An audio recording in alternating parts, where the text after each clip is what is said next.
हमारे यहाँ कोई हर व्यक्ति अपने आप में एक योगी बन सकता है। अपने कर्मों से मैं भी भूखा ना रहूं, साधु ना भूखा जाए। हमारे यहाँ कोई ड्रेस कोड पॉलिटिक्स में नहीं है। सफेद पोशाक पहने हुए तो हाँ, तो गांधी इसीलिए टोपी पहन लिया और तो ठीक है, पहने उसका उसके अनुरूप आचरण भी करे ना। कोई निर्दोष मुस्लिम आके बता दे कि मैं निर्दोष था, मेरे साथ अन्याय हुआ है, कोई नहीं बोल सकता। अगर किसी ने सरकारी संपत्ति पे कब्जा किया है तो उसके लिए क्या करूं? आरती लेके जाऊं, थाली सजाऊं उनकी? अगर हम उसको मस्जिद कहेंगे तो फिर विवाद होगा। हमें ज्ञानवापी बोल देना चाहिए। मुझे लगता है कि भगवान ने जिसको दृष्टि दी है वो देखे ना। त्रिशूल मस्जिद के अंदर क्या कर रहा है? बोलने से और भाषण करने से सामाजिक न्याय आ जाएगा? परिवारवाद, जातिवाद, यही सामाजिक न्याय है। किसने रोका था यूपीए को? किसने रोका था यूपी में समाजवादी पार्टी को? किसने रोका था वेस्ट बंगाल में इतने दिनों से टीएमसी की गवर्नमेंट है? किसने रोका है वहां पे? क्यों वहां माताएं रो रही हैं? भारत के अंदर ये लोग अल्पसंख्यक के नाम पर अपने लिए विशेष अधिकार की मांग करते हैं। प्रश्न है कि ये वीडियो बनाने के बाद 2 महीने तक क्यों इसको सुरक्षित करके रखा गया था और फिर संसद के एक दिन पहले क्यों जारी हुआ?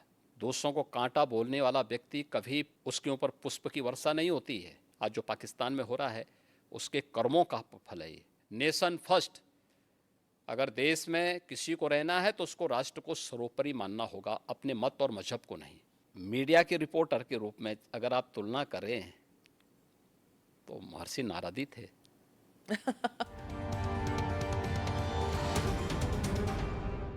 Namaste Jai Hind, welcome to another edition of ANI podcast with Smita Prakash. This episode is being filmed in the city of Lucknow, which is the capital of the state of Uttar Pradesh. Before I introduce my guest, I am going to give you a quote from a bestseller book, The Monk Who Sold His Ferrari. According to this book, the secret to happiness is very simple. Find out what you love doing and then direct your energies towards that.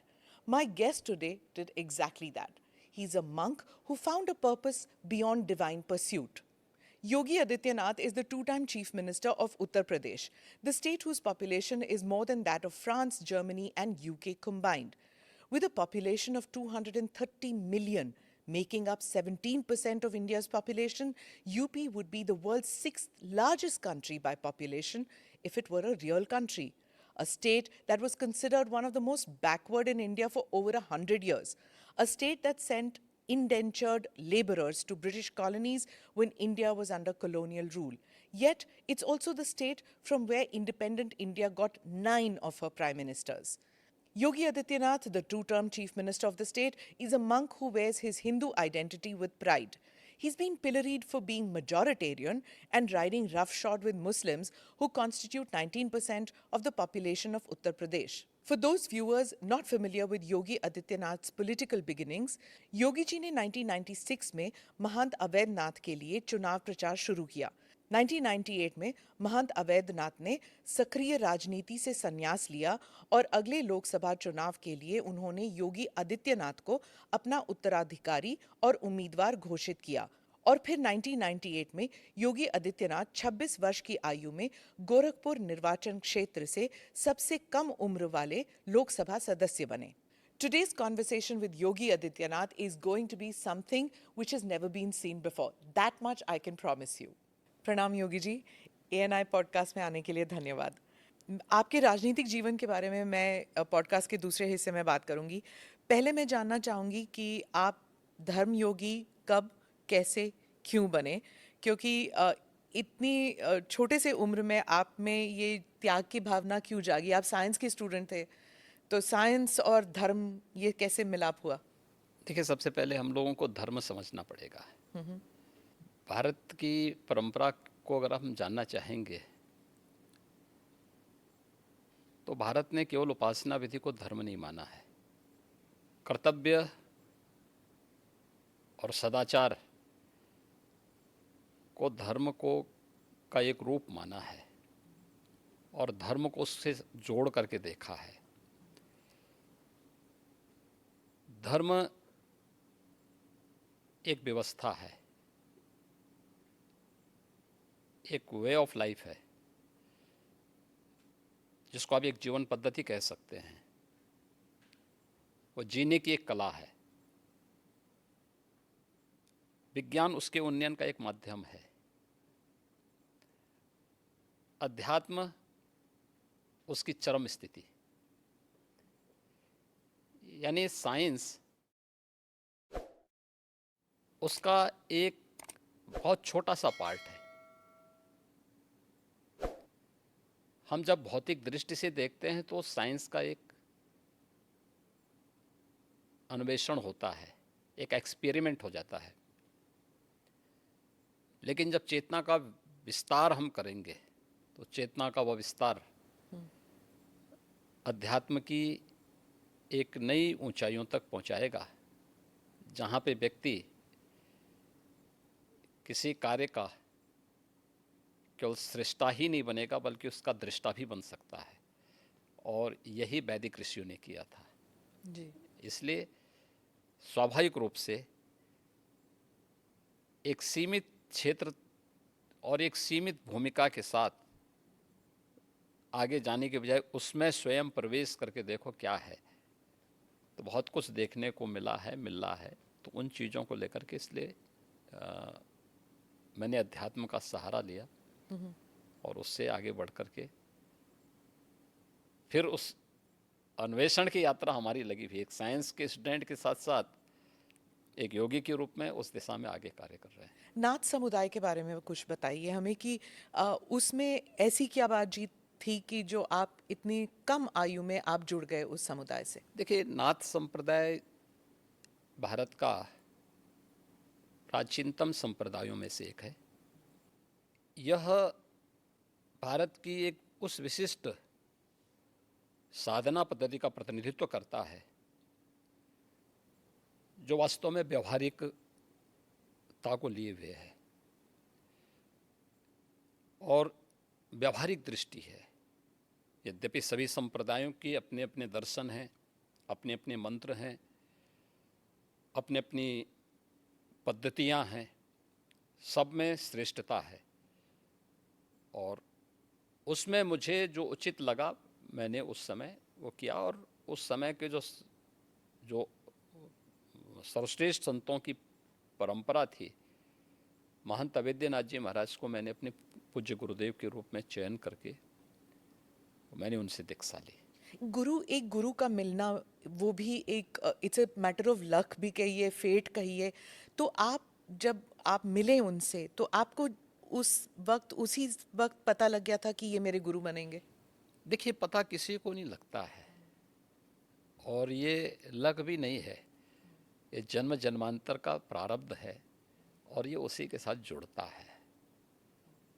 देखिए, आप जिस घर में पैदा हुए हैं तो आप लिख के थोड़े गए थे, आपका प्रारब्ध था। आप ईएनआई के माध्यम से कार्य करेंगे, जन सेवा का कार्य करेंगे, यह भी एक प्रारब्ध है। ऐसे ही ये हर एक व्यक्ति के साथ जुड़ा हुआ है। उसके लिए हमें चेतना को अपने विराट विस्तार देना होगा, समझ में सब आ जाएगा। तो जब आपने अपने घर में बताया कि मैं गुरु से मिला हूँ, मैं घर छोड़ के त्याग की ज़िंदगी बिताना चाहता हूँ, तब घर में रिएक्शन क्या हुआ? नहीं, देखिए, कोई माँ बाप इसके लिए अपनी सहमति नहीं देता है क्योंकि उनका अपना एक दायरा है, उनका एक दायरा है जो उनका एक सीमित क्षेत्र है। उस सीमित क्षेत्र को, उसी को बंधन कहते हैं। हमारे यहाँ कहा गया ना, मन एवं मनुष्याणाम कारणम बंध मोक्षयो।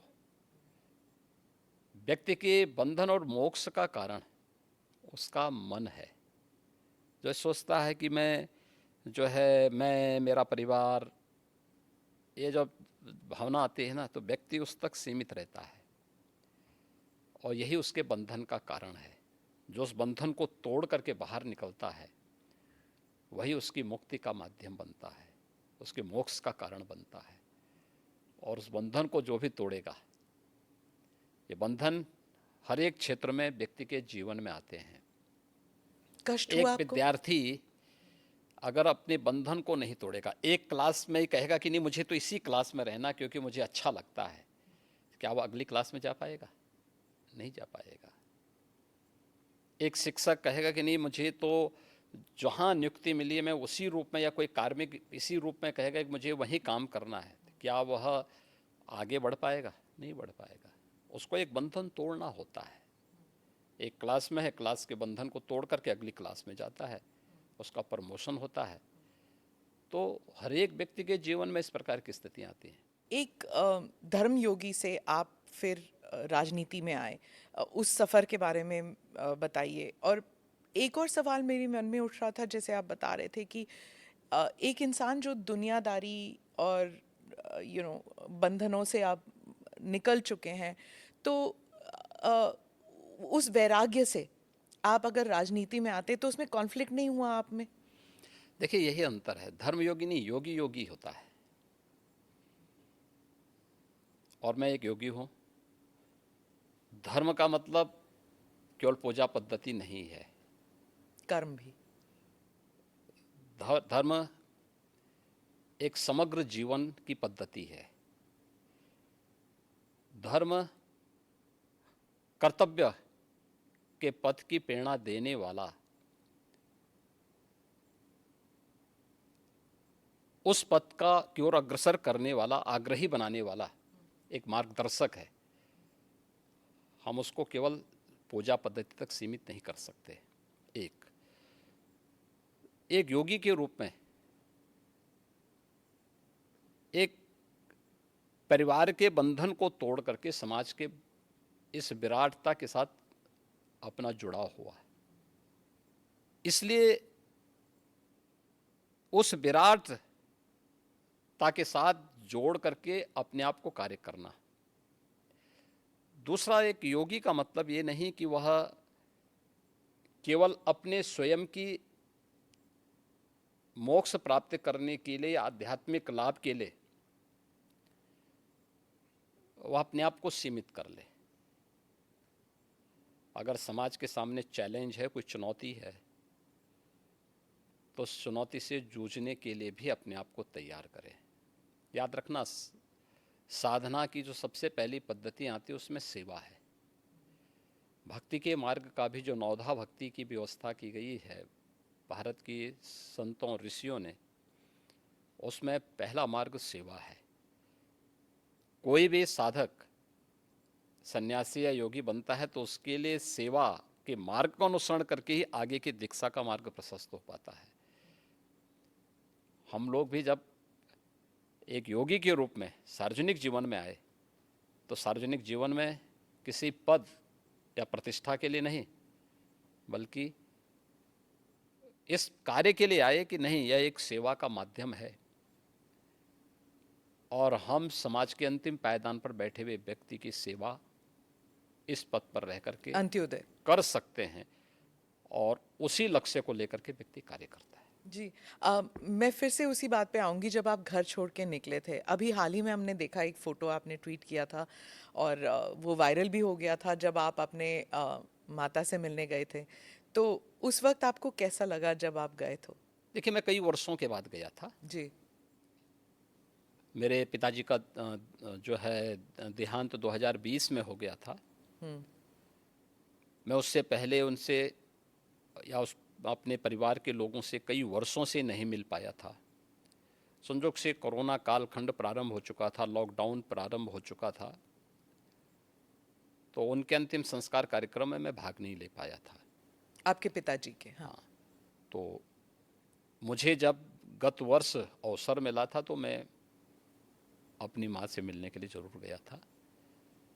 तो स्वाभाविक रूप से एक माँ और पुत्र के बीच में जो संवाद होने चाहिए वही संवाद वहाँ पे हुआ। आप उनके अंतिम संस्कार के लिए नहीं जा पाए, पर जब वो आपसे मिलने आते थे, आप उस वक्त चीफ मिनिस्टर थे, तो वो एक आम नागरिक की तरह आते थे, सीएम के पिता के रूप में नहीं आते थे? नहीं, यहाँ वो कभी नहीं आए। वो मुझसे मिलने के लिए, मेरी एक बार उनसे मुलाकात हुई थी नजीमाबाद में, और नजीमाबाद में मैं एक चीनी मिल के उद्घाटन में गया था।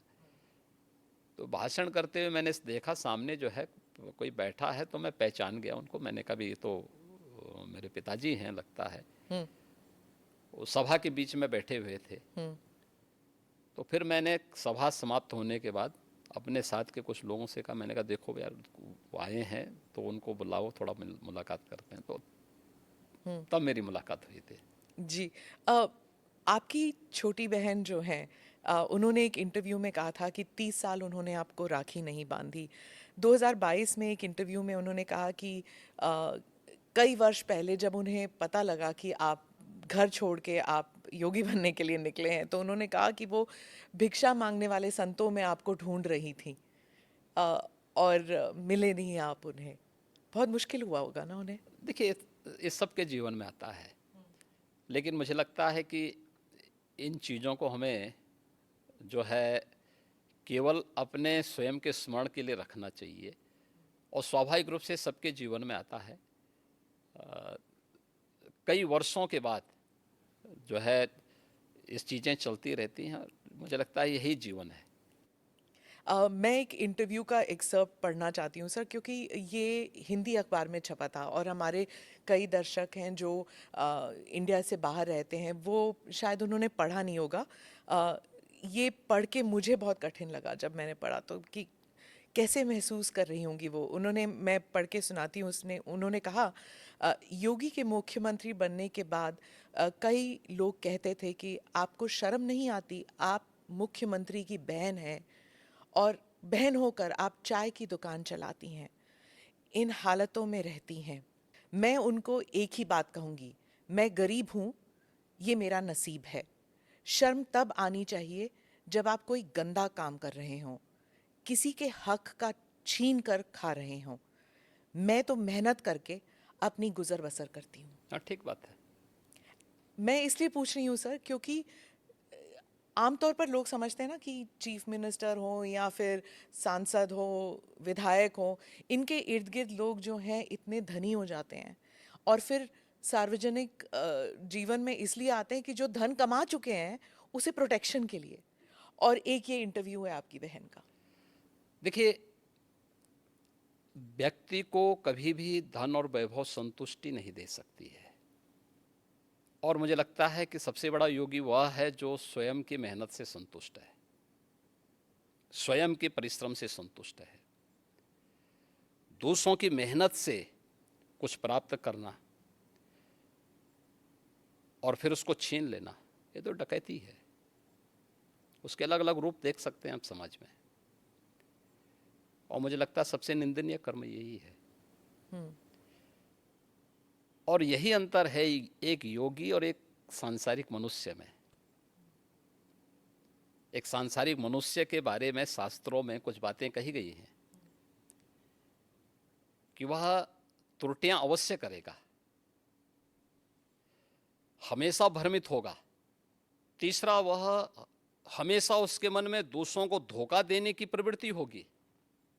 और चौथी बात उनके लिए जो कही गई है, वह कही गई है कि वह अपनी सीमित दृष्टि से भविष्य का अनुमान नहीं लगा पाएगा। इसलिए जो है सारा द्वंद्व तो इसी सब का है।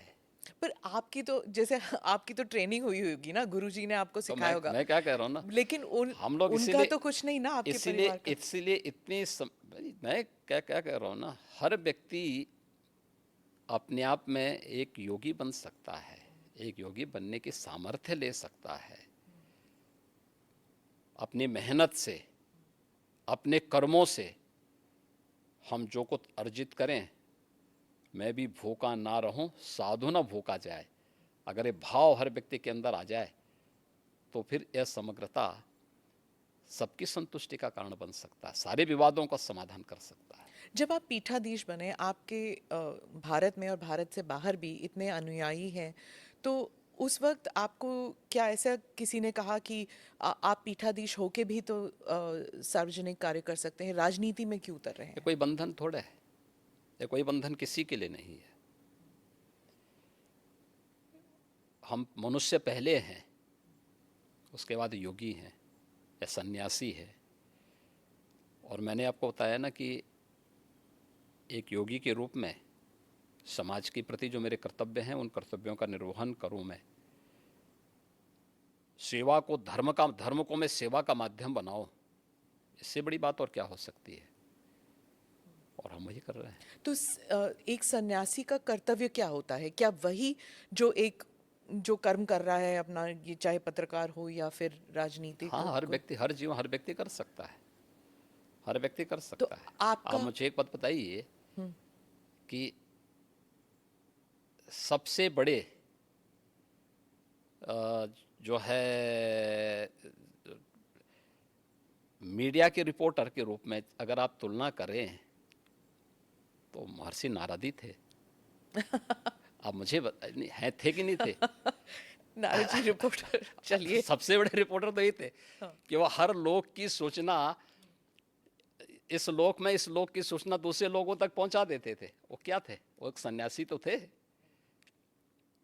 और मैं एक बात बताऊं कि सन्यासी ने किस कालखंड में अलग अलग क्षेत्रों में प्रवेश करके कार्य नहीं किया हो। मैंने तो पत्रकारिता का उदाहरण आपके सामने दे दिया है, और भी उदाहरण हैं, बहुत सारे ऐसे उदाहरण हैं। तो अब इसको आप कैसे कह सकते हैं, कैसे कह सकते हैं कि नहीं हुए? धर्म के बारे में आप कह रहे थे कि it's a way of life, सिर्फ पूजा पाठ के साथ ना जोड़ा जाए, उसे अलग भी देखना चाहिए। अ, एक बार आपने कहा था, लेकिन आपके आपके साथ जैसे आपकी जो वेशभूषा है, इसलिए क्या लोगों ने आपको ये नहीं कहा कि अब आप सन्यासी की वेशभूषा जो है वो अलग कर दीजिए, अब आप राजनीति में जा रहे हैं, संसद में जा रहे हैं, हमारे यहाँ कोई वहाँ ड्रेस कोड पॉलिटिक्स में नहीं है। ड्रेस कोड इसमें नहीं होता होता था है। ना, सफेद पोशाक पहने हुए तो हाँ, तो गांधी इसीलिए, टोपी पहन लिया और तो। ठीक है, पहने, उसका उसके अनुरूप आचरण भी करें ना। देखिए, यह वेशभूषा हमारी इसलिए है, लोगों की दृष्टि में हमेशा बने रहें और लोग हमारे विचलन पे उंगली भी उठा सकें और विपरीत परिस्थितियों में साथ में खड़े भी हो सकें। और इसीलिए इस प्रकार की वेशभूषा को एक चैलेंज के रूप में स्वीकार किया जाता है हमेशा। कैसे? ये एक दृष्टि भी देती है और साथ साथ व्यक्ति को पतन के गर्त से बचाने के लिए भी उसे हमेशा सचेत भी करती है। और इस दृष्टि से हम लोग हमेशा उसके प्रति कैसे? मैं बनते हैं। चैलेंज समझी नहीं कि कैसे चैलेंज चैलेंज हुआ। चैलेंज इसलिए है क्योंकि जो व्यक्ति इससे पहले जो आपने नेता की परिभाषा की है, उस वेशभूषा में रहते थे, उनके कर्मों को भी दुनिया जानती है। दुनिया ने उस सब कुछ देखा है, अपनी आंखों से देखा है। और हमारे सामने भी चैलेंज है कि हमें अपने आप को परफॉर्म करके साबित करना है, जिससे हमारी पार्टी को, हमारे नेतृत्व को और हमारे इस बाना को भी कटघरे में न खड़ा होना पड़े। पर जब आप भगवा वस्त्र धारण करके आप संसद में जाते हैं और उसके बाद आप चीफ मिनिस्टर बनते हैं, तो एक ग्रुप है जो समझता है कि ये बहुत ही राइट विंग है, ये बहुत ही हिंदुत्ववादी हैं और हर चीज़ को भगवा कर दिया, तो फिर मतलब it's only for Hindus, he is a chief minister only for Hindus. ये इंटरनेशनली भी लिखा जाता है, अखबारों में ऑपेड एडिट्स आते हैं कि ये बहुत ही एक्सट्रीम राइट विंग है, एक्सट्रीम हिंदुत्ववादी हैं, उनके कपड़ों से ही पता लग रहा है कि हर चीज़ भगवा है। देखिए, मैं पिछले 6.25 वर्ष से अधिक समय से उत्तर प्रदेश का मुख्यमंत्री हूँ। जी। हमारी पार्टी और हमारे नेतृत्व ने मुझे 2017 में, मार्च 2017 में दायित्व दिया था। और 2017 से उत्तर प्रदेश में कोई दंगा तो नहीं हुआ। मुझे एक बात बताइए, दंगा होता था तो केवल हिंदू मरता था क्या? केवल हिंदू की संपत्ति चलती थी? अगर दंगा होता था, अगर हिंदू मरता था तो मुस्लिम भी मरते थे। हिंदू व्यापारी की संपत्ति जलती थी तो उसके सटे हुए मुस्लिम व्यापारी की संपत्ति भी जलती थी। अगर गुंडे किसी हिंदू बेटी के लिए खतरा थे तो मुस्लिम बेटी के लिए भी उतना ही खतरा थे।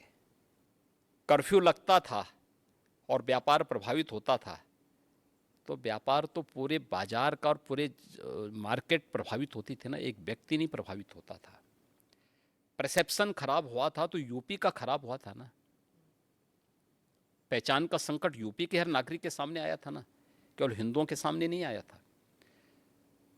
इसलिए यह एक वह स्थिति है। 6 वर्ष में दंगा नहीं हुआ। आज आप देख रहे हैं यूपी में ना, 6 वर्ष में कोई दंगा नहीं हुआ। 6 वर्ष में कोई कर्फ्यू नहीं लगा, 6 वर्ष में सारे पर्व और त्यौहार शांतिपूर्ण तरीके से संपन्न हुए। ये बड़ी बड़ी बातें करने वाले लोग देखें तो कैसे चुनाव होने, नगर निकाय का चुनाव, पंचायत चुनाव यूपी का, विधानसभा का चुनाव यूपी का, और वेस्ट बंगाल में भी पंचायत के चुनाव हुए थे, क्या हाल हुए थे। वे लोग वेस्ट बंगाल बनाना चाहते हैं देश को, जिस प्रकार से वेस्ट बंगाल में भी टीएमसी की गवर्नमेंट ने किया था। दोनों में अंतर है। हमने ढोंग नहीं किया, कोई पाखंड नहीं किया। हर एक को चुनाव लड़ने का अधिकार, उसका अधिकार है भाई, उसको मिलना चाहिए। वो चुनाव लड़े, जीतने की सामर्थ्य होगी जीतेगा, हम में सामर्थ्य होगी हम जीतेंगे, हम में सामर्थ्य नहीं है तो नहीं जीतेंगे, और नहीं जीतना चाहिए हमें अगर हम में सामर्थ्य नहीं है तो। लेकिन अगर कोई व्यक्ति विरोधी ही क्यों ना हो, अगर उसमें सामर्थ्य है, योग्यता है, उसको जीतना चाहिए, उसका लोकतांत्रिक अधिकार है। कैसे हम उससे उसे वंचित कर सकते हैं। लेकिन कुछ लोग सत्ता में आकर के जबरन पूरी व्यवस्था को कैद कर देना चाहते हैं, और जो वेस्ट बंगाल में हमको देखने को मिला सबको, कैसे वहां विरोधी कार्यकर्ता दलों के कार्यकर्ताओं को मारा गया, ये चीजें आंखों को खोलने वाली हैं। इस पे तो कोई बोलता नहीं, इस पे कोई टिप्पणी नहीं करता है, सब मौन है। 1990 में कश्मीर में जो कुछ हुआ उस सब पे सब लोग मौन थे। आखिर ये दोहरा दृष्टिकोण क्यों, और इसीलिए पब्लिक विश्वास नहीं करते इन लोगों में। योगी जी के डर से नहीं, यहाँ मेरा पर कौन डर है। नहीं, आपने एक बार कहा था ना कि एक हाथ में माला है, एक हाथ में भाला है। बुरा क्या तो है? तो बुरा क्या एक आपका एक जो आक्रामक तरीका है टू डील विद माफिया, क्या इसकी वजह से यहाँ पर है? नहीं नहीं, देखिए हम लोग तो सज्जनों के लिए जितने संवेदनशील हैं, दुर्जनों के लिए उतने ही कठोर भी है, और इस शासन की रणनीति है शस्त्रेण रक्षते राष्ट्रे शास्त्र चिंता प्रवर्तते। यानी व्यवस्था सबकी सुरक्षा के लिए आवश्यक है, सुरक्षा सबको, कानून का राज होगा, लेकिन कानून को बंधक बनाने की छूट किसी को नहीं दी जाएगी, कोई भी हो, कतई नहीं देंगे। आपने ये भी कहा था कि कानून जो है वो मानव के लिए होना चाहिए, दानव के लिए नहीं। ठीक बात है। पर एक कॉन्स्टिट्यूशनल डेमोक्रेसी में सर, हर जीव जंतु के लिए कानून एक जैसा होना चाहिए। मतलब शेर भी शिकार कर सकता है, गाय के लिए भी उतना ही हक तो है। क्या आप शेर को रोकते हैं क्या? नहीं तो आप शेर को बोलिए ना जंगल में जाके, नहीं रोक सकते, वही नहीं, मैं आप कह रही बोले ना कि शेर महाराज शिकार मत करिए, आपको हम रोटी खिलाएंगे, जाइए रोटी खिलाइए। हूँ। तो वही मैं कह रही हूँ कि कानून में मैं वही कह रहा हूँ, वह एक वहाँ की नेचुरल व्यवस्था है, और वह नेचुरल व्यवस्था, दंड का प्रावधान, यह एक व्यवस्था का प्रावधान है, और वह व्यवस्था, वह प्रावधान कानूनन ही लागू होती है, गैर कानूनी तरीके से नहीं लागू होती तो है। चीफ मिनिस्टर कैसे तय कर सकते हैं कौन मानव है चीफ कौन मिनिस्टर दानव? का चीफ मिनिस्टर कहाँ तय करते हैं? चीफ मिनिस्टर तो एक बात बोलते हैं कि भाई देखो शांति बनी रहनी चाहिए, हम तो हमेशा शांति का उपदेश देते हैं।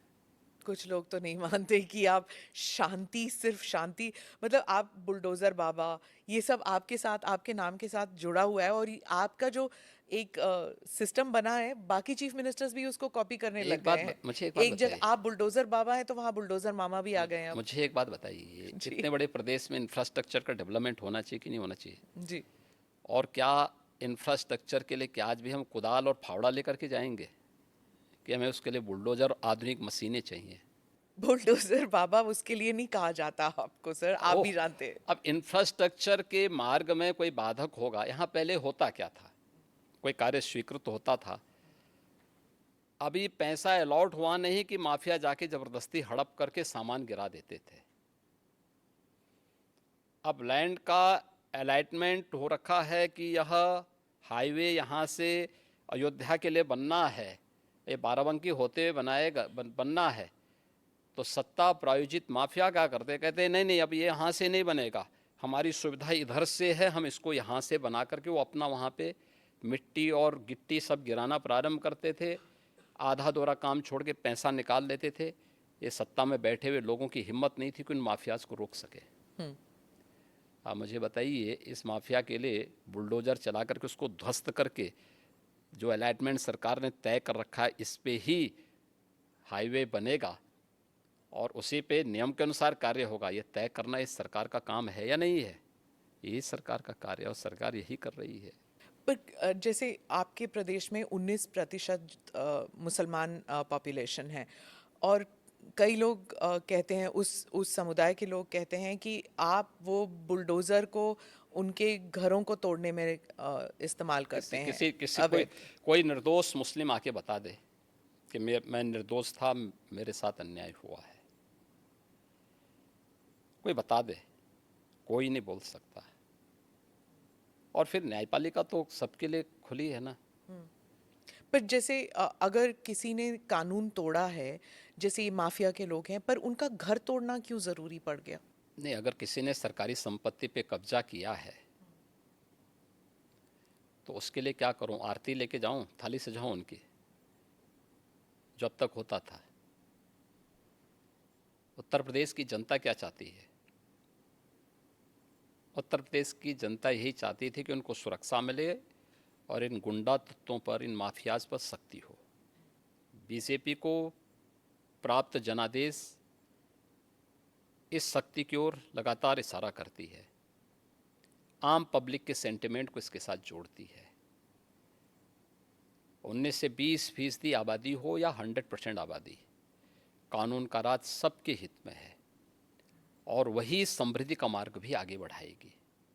वही प्रदेश में एम्प्लॉयमेंट जनरेट करेगी, वही प्रदेश की बेटियों को सुरक्षित करेगा और यही उत्तर प्रदेश के अंदर किया गया है। आपने विधानसभा में कहा कि हम माफिया को मिट्टी में मिला देंगे, तो जब ऐसे, वो उमेश पाल मर्डर के केस में हुआ था शायद, तो जब ऐसे होता है तो सोशल मीडिया में फैल जाता है, चलो जी अब गाड़ी उलटने वाली है, योगी जी को बुलाओ। जब अमृतपाल भी भाग गया था तो कहते योगी जी के, अगर योगी जी के राज में होता तो ये तो कभी ना होता, वो तो गाड़ी उलट ही देते।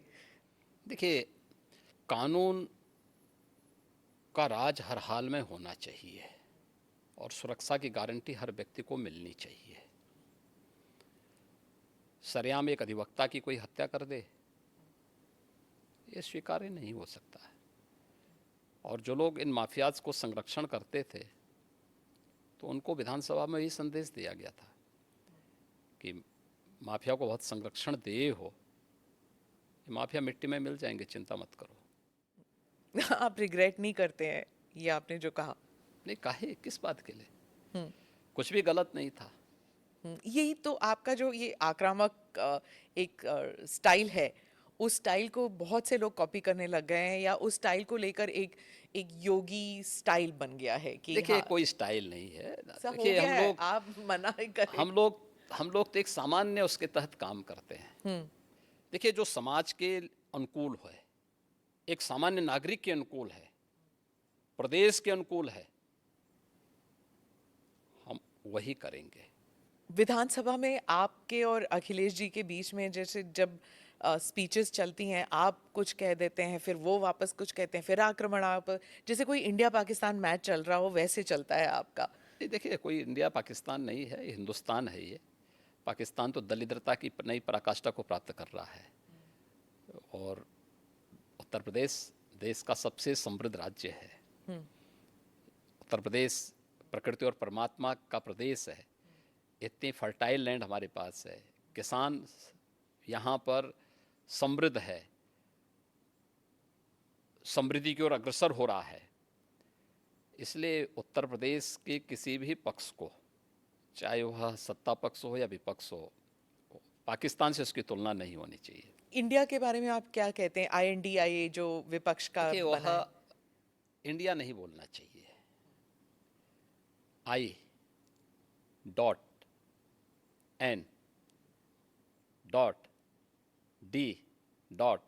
हर एक उसमें डॉट डॉट डॉट लग गया उसका। तो चोला बदलने से पिछले कर्मों से मुक्ति नहीं मिल जाएगी।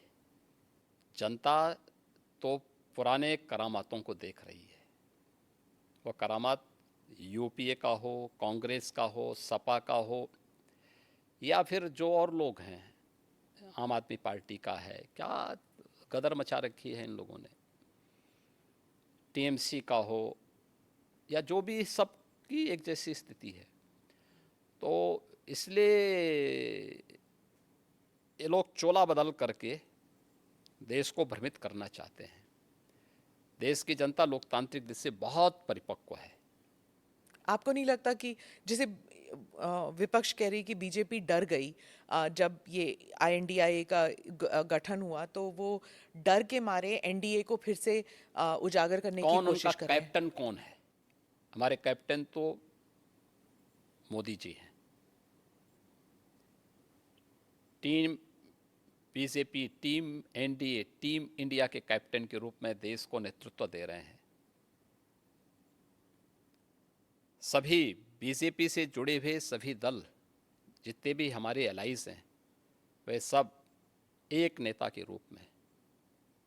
एनडीए ने जो अपना मैनिफेस्टो तैयार किया है, कॉमन मिनिमम प्रोग्राम अपना जो तय किया है, पिछले 9 वर्षों के अंदर वह प्रभावी ढंग से लागू हुआ है।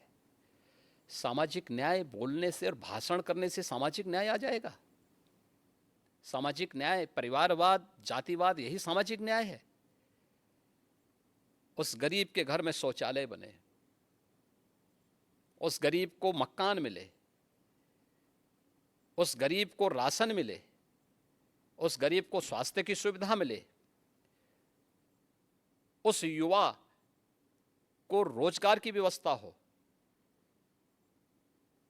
उस किसान के जीवन में भी खुशहाली आए, उस महिला को भी सुरक्षा के साथ, सम्मान के साथ जीने का अधिकार मिले। किसने रोका था यूपीए को? किसने रोका था यूपी में समाजवादी पार्टी को? किसने रोका था वेस्ट बंगाल में इतने दिनों से टीएमसी की गवर्नमेंट है? किसने रोका है वहां पे? क्यों वहां माताएं रो रही हैं? क्यों वहां बेटियां अपने आप को सुरक्षित महसूस कर रही हैं? आखिर क्यों नहीं कांग्रेस ने 60 वर्षों में जिन 4 करोड़ गरीबों को मोदी जी ने मकान दिए हैं, किसने रोका था कांग्रेस को देने से? किसने रोका था 12 करोड़ गरीबों को शौचालय देने से? 10 करोड़ गरीबों को आज जो उज्ज्वला योजना की फ्री में सिलेंडर मिले हैं, किसने रोका था?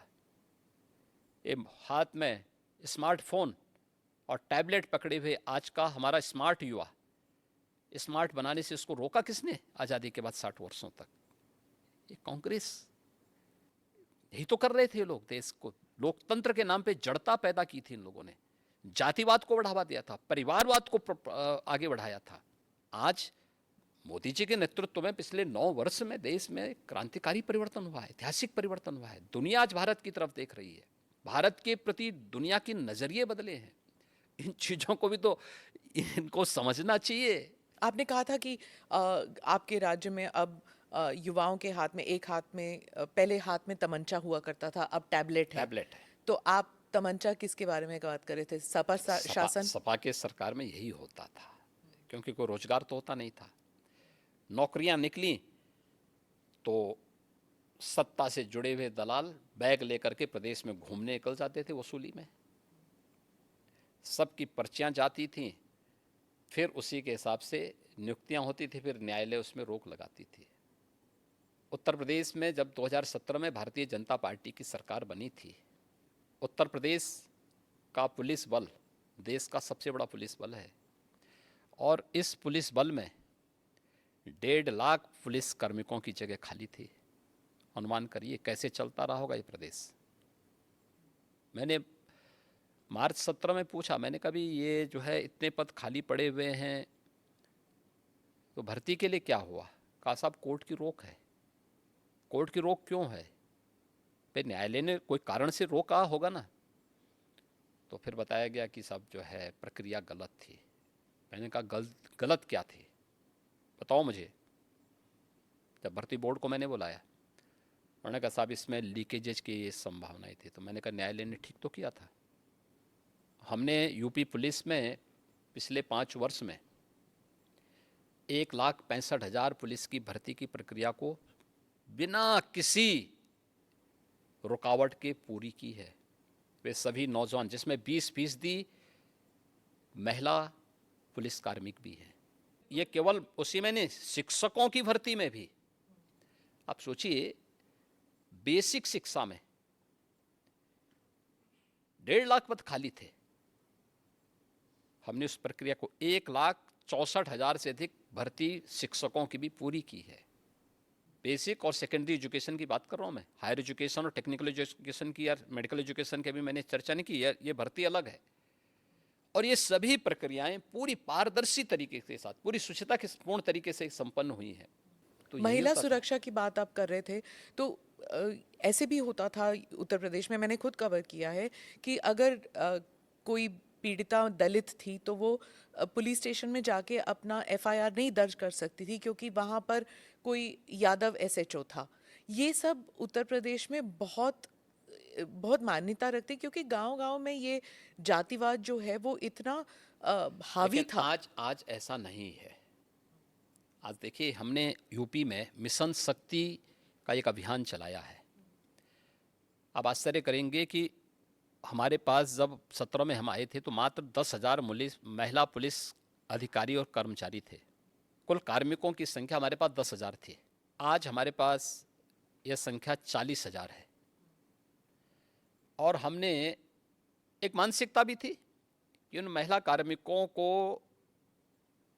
फिर ड्यूटी नहीं दी जाती थी, क्योंकि यूपी के अंदर ऐसा माहौल था, लोग इतने भयभीत थे, कहते थे कि आप महिला पुलिसकर्मी, महिला पुलिस अधिकारी फील्ड में जाकर के क्या अपराधियों को फेस कर पाएंगे। उन्हीं की ये सुरक्षा के मैं वही कह रहा हूँ, ये भी भाव था। तो मुझे जब इस प्रतिवेदन मिले कि हम भी फील्ड में, महिला कार्मिकों ने मुझे इस बात को कहा कि हम भी फील्ड में ड्यूटी करना चाहते हैं, मैंने कहा एकदम इनको ड्यूटी मिलनी चाहिए। तो फिर ये हुआ कि कैसे इसको किया जा सकता। हमने एक मिशन शक्ति का एक अभियान प्रारंभ किया। ये अभियान चल रहा है और इसमें सफलतापूर्वक चल रहा है, जिसमें मैंने हर महिला कांस्टेबल को महिला बीट अधिकारी के रूप में नामित किया है। और उनकी जिम्मेदारी है 57,000 से अधिक ग्राम पंचायतें यूपी में इस समय, लगभग 58,000 हैं, कुछ नगर निकाय में आए हैं, 57,700 के ऊपर अभी भी हमारे पास ग्राम पंचायतें हैं। वे सप्ताह में एक दिन ग्राम पंचायत में जाकर के गांव की सभी महिलाओं के साथ महिला सुरक्षा पे चर्चा करेंगे। आंतरिक या बाह्य कहीं सुरक्षा में कोई सेंध लगाने वाला है तो महिला कांस्टेबल को बताएंगे। और उन सबको पिंक स्कूटर हमने उपलब्ध करवाए हैं महिला कार्मिक, जो कुछ को करा दिया गया, कुछ को कराया जा रहा है। ऐसे शहरी क्षेत्र में भी, और ये हर सप्ताह उनकी जिम्मेदारी है जाकर के देखना। आज आप देख रहे होंगे महिला यहाँ की बेटियां आज पढ़ने के लिए बाहर हॉस्टल में नहीं रहती, आज यूपी में ही अपने कॉलेज में एडमिशन कराती हैं, घर से जाती हैं, अपने माँ बाप के साए में रह करके पढ़ाई कर रही हैं। आज उनके सामने कोई भय नहीं। और अगर किसी ने महिला सुरक्षा में सेंध लगाने का प्रयास किया तो कठोरतापूर्वक वे बेटियां स्वयं निपट लेती हैं फिर उनसे। ये माहौल हमें पैदा करना पड़ेगा। ये जो आईएनडीआई ग्रुपिंग बनी है, ये महिला सुरक्षा 2024 तक महिला सुरक्षा को एक बहुत बड़ा इशू बनाएगी क्योंकि मणिपुर में जो गैंग रेप जो मसला हुआ था उसको लेकर कहेगी कि मोदी सरकार बेटी बचाओ बेटी पढ़ाओ ज़रूर कहती है लेकिन महिला सुरक्षित नहीं है और मणिपुर का किस्सा उठाएगी। तो तब आप बैकफुट पे तो चले गए ना, क्योंकि कैसे एक्सप्लेन कर सकेंगे? देखिए, एक बात हम सबको समझनी होगी, भारत की लोकतांत्रिक व्यवस्था में हर संवैधानिक संस्था की अपनी लक्ष्मण रेखा है,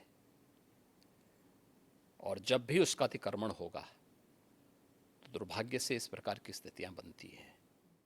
मणिपुर के लिए आप केंद्र और राज्य सरकार को दोषी तो ठहरा रहे हैं। मणिपुर में शांति होनी चाहिए, हर व्यक्ति की कामना है, क्योंकि पिछले 9 वर्ष के अंदर जो ऐतिहासिक कार्य पूर्वोत्तर के राज्यों में हुए हैं और प्रधानमंत्री मोदी जी के नेतृत्व में पिछले 9 वर्ष के दौरान मणिपुर हो या जम्मू कश्मीर हो, जिस प्रकार से शांति बहाली वहाँ हुई और राष्ट्र की मुख्य धारा से क्षेत्र जुड़े हैं, ऐतिहासिक है। आज़ादी के बाद पहली बार अरुणाचल, नागालैंड, मिजोरम, मेघालय, मणिपुर, त्रिपुरा, असम, ये सभी मुख्य धारा के साथ जुड़कर के विकास की प्रक्रिया के साथ तेजी के साथ आगे बढ़े थे।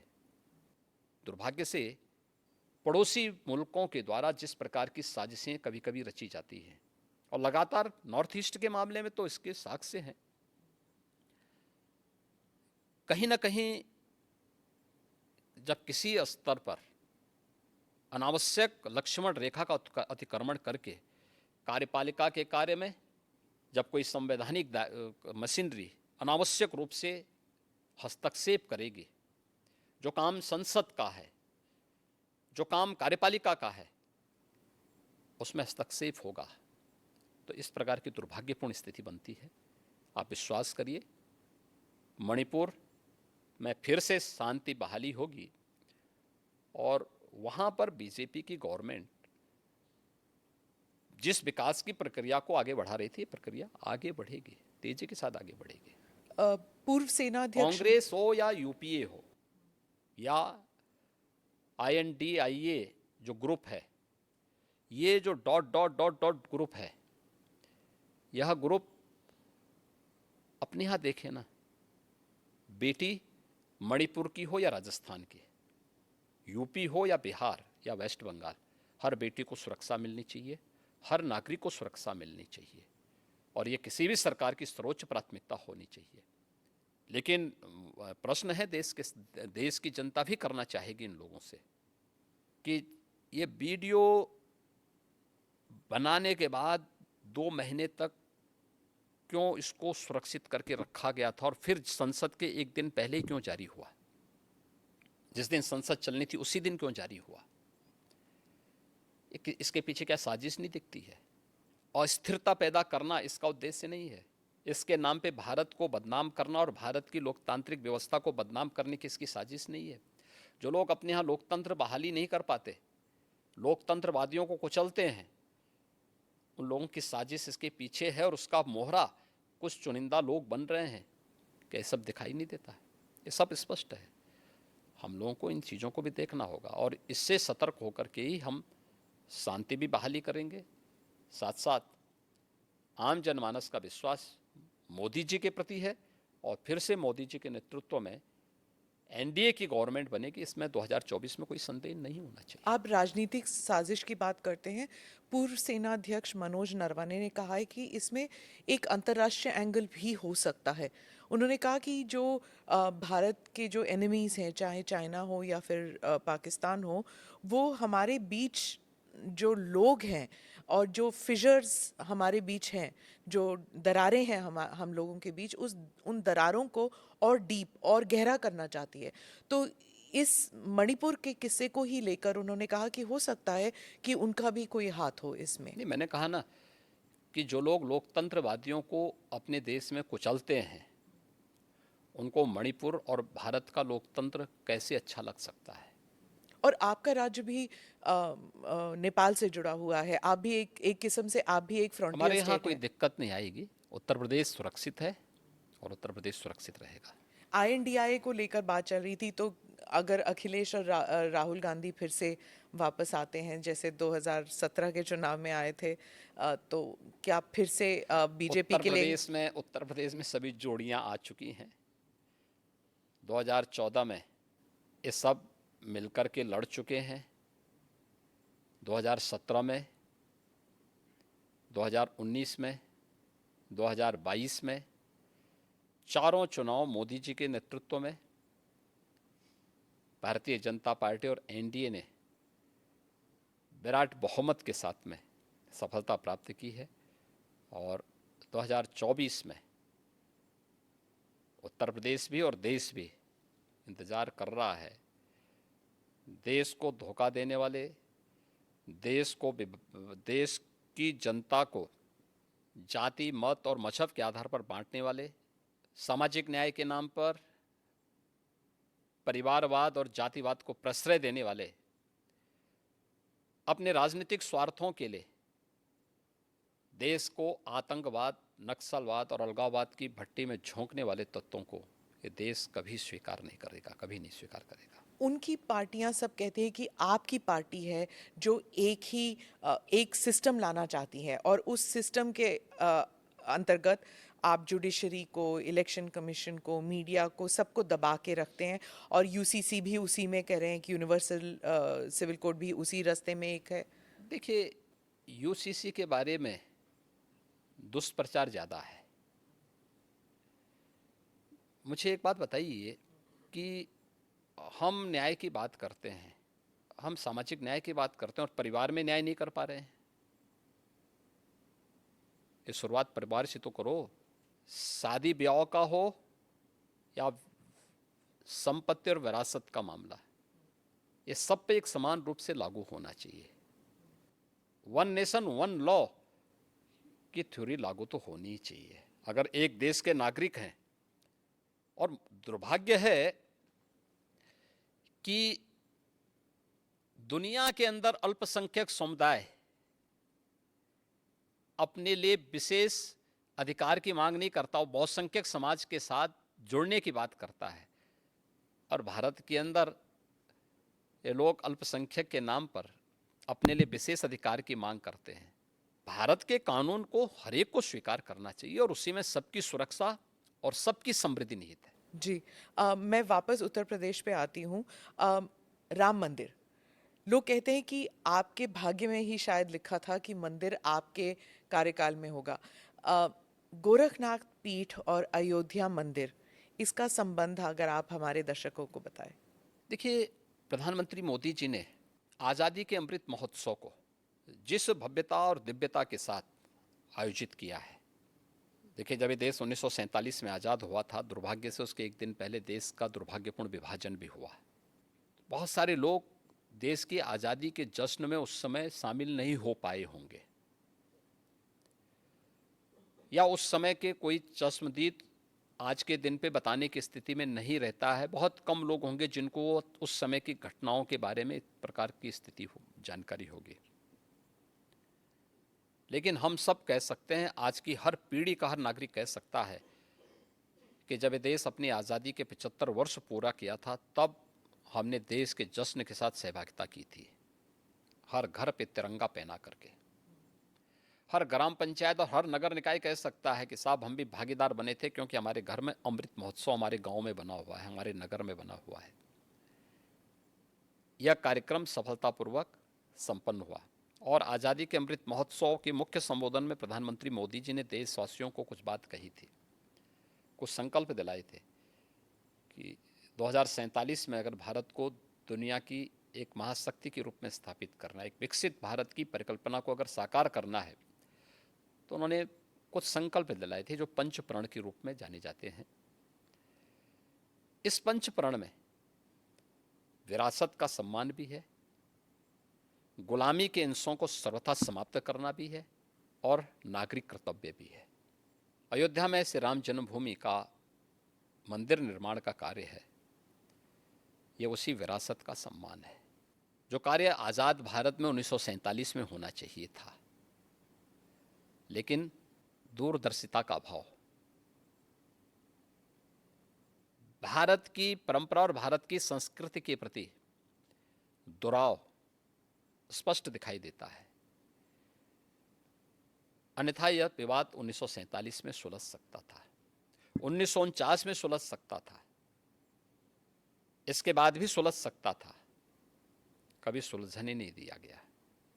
आखिर यह आज कैसे सुलझ गया? कोई विवाद तो नहीं हुआ, बड़ी बड़ी दावे लोग करते थे, कुछ भी तो नहीं हुआ, शांति बनी हुई है उत्तर प्रदेश में तो। और ये मेरा सौभाग्य है कि जब एक और प्रधानमंत्री मोदी जी के नेतृत्व में, उनके मार्गदर्शन में अयोध्या में भगवान राम का भव्य मंदिर का निर्माण कार्य श्री राम जन्मभूमि तीर्थ क्षेत्र ट्रस्ट के द्वारा संपन्न किया जा रहा है, बनाया जा रहा है और देश भर से सहयोग मिल रहा है, तो स्वाभाविक रूप से एक मुख्यमंत्री के साथ साथ एक भगवान राम के एक भक्त के रूप में भी 3 पीढ़ियों का प्रतिनिधित्व करने का मुझे अवसर मिल रहा है। 3 पीढ़ी कैसे? मेरे पूज्य दादा गुरु जो थे महंत दिग्विजय नाथ जी, 1949 में उस अभियान के हिस्से थे। जब रामलला का प्रकटीकरण हुआ था, और उस समय की कांग्रेस की सरकार जबरदस्ती रामलला को राम जन्मभूमि से हटाना चाहती थी। और फिर उसके बाद के आंदोलन का पूरा जो भी उस समय सपोर्ट था वह गोरक्षपीठ से उपलब्ध कराया गया था। उस समय जो केस दायर हुए थे उन सभी चीज़ों की उपलब्धता वहाँ से हुई थी। 1983-84 में जब श्री राम जन्मभूमि मुक्तयज्ञ समिति बनी थी, राम जन्मभूमि मुक्ति के लिए, तो उसका नेतृत्व मेरे पूज्य गुरुदेव महंत विद्यानाथ जी महाराज ने किया। उस पूरे आंदोलन का नेतृत्व राष्ट्रीय स्वयंसेवक संघ और विश्व हिंदू परिषद के नेतृत्व में, मार्गदर्शन में, पूज्य संतों के मार्गदर्शन में उसका नेतृत्व उन्होंने किया। और जब राम जन्मभूमि में भव्य मंदिर निर्माण की आधारशिला प्रधानमंत्री मोदी जी के कर कमलों से रखी गई, तब प्रदेश का मुख्यमंत्री मैं स्वयं था।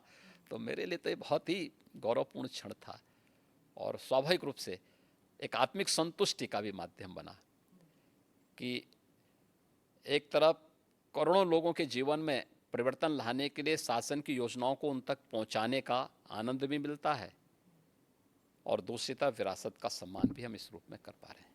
ज्ञानवापी काशी विश्वनाथ मंदिर, आप पहले चीफ मिनिस्टर हैं जब जो अपने कार्यकाल में 100 बार आपने दर्शन किए हैं काशी विश्वनाथ मंदिर। क्या ज्ञानवापी मस्जिद को लेकर, मैं इसलिए पूछ रही हूँ जैसे क्योंकि आप गोरखनाथ पीठ के पीठाधीश के नाते भी पूछ रही हूँ, क्या इस प्रॉब्लम का कोई सोल्यूशन है? देखिए, अगर हम उसको मस्जिद कहेंगे तो फिर विवाद होगा, हमें ज्ञानवापी बोल देना चाहिए। वो ज्ञानवापी है और माननीय न्यायालय में गया है, माननीय न्यायालय स्वयं देख लें, अगर वहाँ साक्ष्य हैं, भौतिक साक्ष्य हैं, शास्त्रीय प्रमाण होंगे, अन्य पुरातात्विक प्रमाण भी होंगे, तो स्वाभाविक रूप से इस पे निर्णय होना चाहिए। और मैं अपील करूंगा मुस्लिम समाज से भी, देखिए हमें आज विकास के बारे में चर्चा करनी चाहिए। पाकिस्तान की दुर्गति और उसकी दलिद्रता और उसकी छीना झपटी आप देख रहे होंगे, क्या दुर्गति प्राप्त कर रहे हैं। दूसरों को कांटा बोलने वाला व्यक्ति कभी उसके ऊपर पुष्प की वर्षा नहीं होती है, उन कांटों से ही उसके शरीर भी छलनी छलनी होते हैं। आज जो पाकिस्तान में हो रहा है उसके कर्मों का फल है ये। आज जो भूखमरी का शिकार पाकिस्तान बना हुआ है, यह अपने कर्मों का फल भोग रहा है। इसलिए पुरानी गलतियों की पुनरावृत्ति न होने दें, बहुत शांतिपूर्ण तरीके से